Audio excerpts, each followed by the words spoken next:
Like and subscribe and click the bell icon to get new video updates. China's next Pacific target, says opposition doomed to fail by Eric Bagshaw and Anthony Galloway, May 27, 2022, 6:10 p.m. Save login, register or subscribe to save articles for later.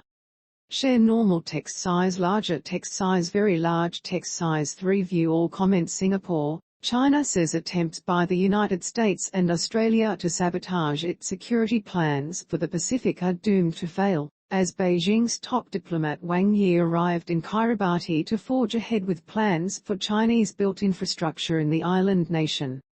As China and Australia go head-to-head in a diplomatic blitz of the Pacific, Wang accused the US and Australia of treating the region as their backyard, and said China would help strengthen security cooperation in the region.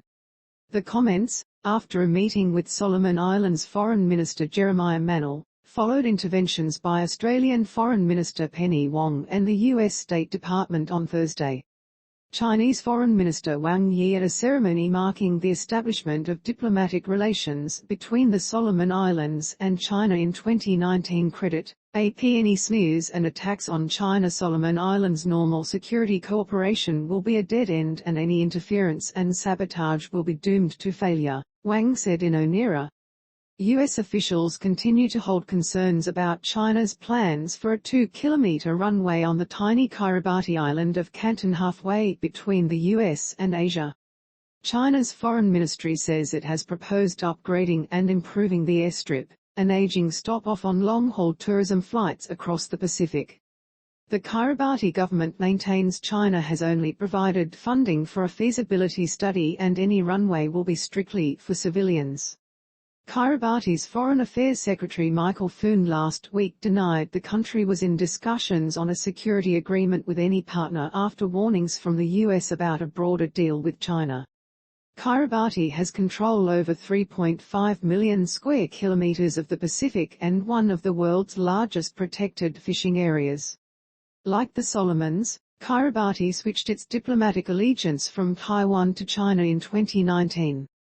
Taiwan claims Beijing made promises to Kiribati of planes, ferries and economic investment.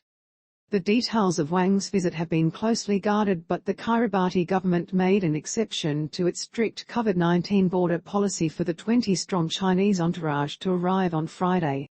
All officials who meet with Wang during his 4-hour visit will have to go into quarantine for a week. Kiribati opposition leader Tessie Lamburn said on Wednesday she was gravely concerned about a security deal between Kiribati and Beijing that would give China access to Canton Island and its marine zones. Our rich marine territory in the Phoenix Islands protected area, Piper, will be under China's control for sure, she told One News in New Zealand. Washington and Canberra have been lobbying other Pacific nations against signing up to a proposed 10-country Solomons-style trade and security pact with China that could shift the balance of power in the region and see Beijing establish a strategic foothold between Australia, Asia and the United States. On Friday, China's ambitions were dealt a blow after Fiji, the region's largest economy and most significant diplomatic player, announced it would join a US-led Indo-Pacific framework.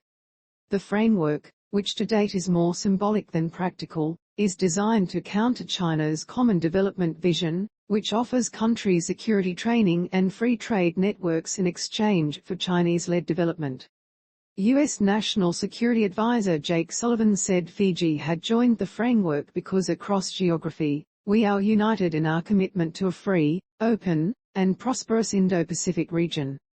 The Fiji announcement came as Australian Foreign Minister Penny Wong met with Prime Minister Frank Bainimarama on Friday in Suva.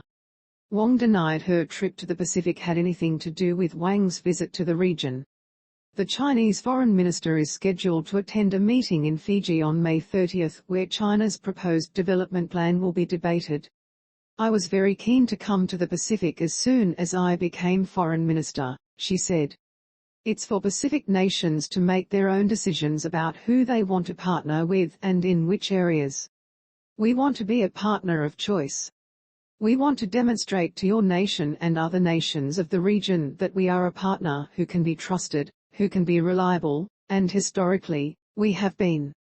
Wong said Australia had expressed its concerns publicly about the security agreement between Solomon Islands and China because, like other Pacific nations, we think there are consequences. We think it is important that the security of the region is determined by the region.